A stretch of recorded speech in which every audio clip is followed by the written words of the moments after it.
everyone, my name is Mary Pat Carl and I'm running for Circuit Attorney. Some of you may remember that I ran in 2016 for Circuit Attorney, came in second in the four-way race. After the election, I worked for the current administration for about a year, and then eventually left and went to work for a large law firm where I was settling into private practice and didn't think that I'd ever run for office again. And then last year, for a period of 6 months, we lost over a dozen kids to gun violence. I kept turning on the news and thinking about my own kids. They're 10, 8, and 6. I kept thinking about not only the devastation that those families were experiencing, but all those kids going back to school and seeing those empty desks next to them. And how could we ask kids to learn about math or work on their science experiment when they were in the middle of the trauma of gun violence, when they were missing a friend in class with them? And no one was coming forward. No one was speaking up about what they saw, and none of the leadership were calling people to come forward. So I decided by the end of the summer that I would be that voice and that I would fight for these kids. I also decided that this election that I'd talk about something that I had been through and something that shaped who I am and a story I didn't tell before. In 2011, after the birth of my very large 10-pound son at the time, that's the 8-year-old, I came down with something called Bell's palsy. For those of you that don't know, Bell's palsy is the damage of a nerve that runs behind your ear and into your face, causes facial paralysis. For most people, it's a minor inconvenience and embarrassing couple of weeks. And after that, it goes away and they go back to their lives. As I finished the end of my 12-week maternity leave, it became clear that mine wasn't going away. And I faced a difficult choice. I talked to people for a living. I was in front of juries, grand juries, victims, witnesses. There was no hiding the fact that I couldn't move half of my face.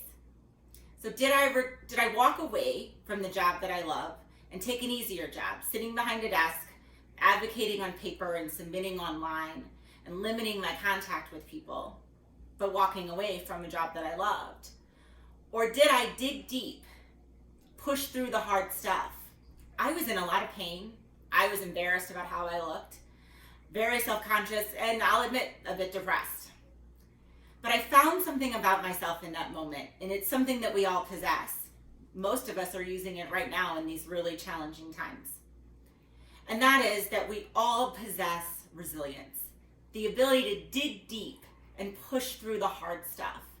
That's the message that I want to bring to the criminal justice system. Right now, there are people who are entering the criminal justice system for the very first time. And they're at that same crossroads that I face. I believe that if we surround them with the right tools, if we give them alternatives, if we show them a different way, we can empower them to tap into their own resilience, to dig deep and make the hard choice, the choice for change. We also have victims that are entering the criminal justice system. And when a victim shows up in the criminal justice system, it's always because something horrible has happened. People are walking in because they've lost a loved one, or they've been shot at or shot. Maybe they've been raped. And it's a life-changing moment. I believe that we can surround people with the right tools to deal with their trauma, to put them on a solid path forward, and not later, because of their own trauma and their own pain, become defendants or maybe become an addict themselves. But we all know that sometimes, no matter how many tools we surround people with, that they're not going to make the right choice. St. Louis deserves a prosecutor who will hold people accountable, who will make the hard choices. And I understand accountability. Not only will I hold others accountable, but I understand that I'm accountable to you. I promise to create an office that's transparent. I promise to release my data. I'll tell you about my successes, and I'll tell you when I make mistakes. Because I know that I respond to you, the voters of the city of St. Louis. And that's why I'm running for Circuit Attorney.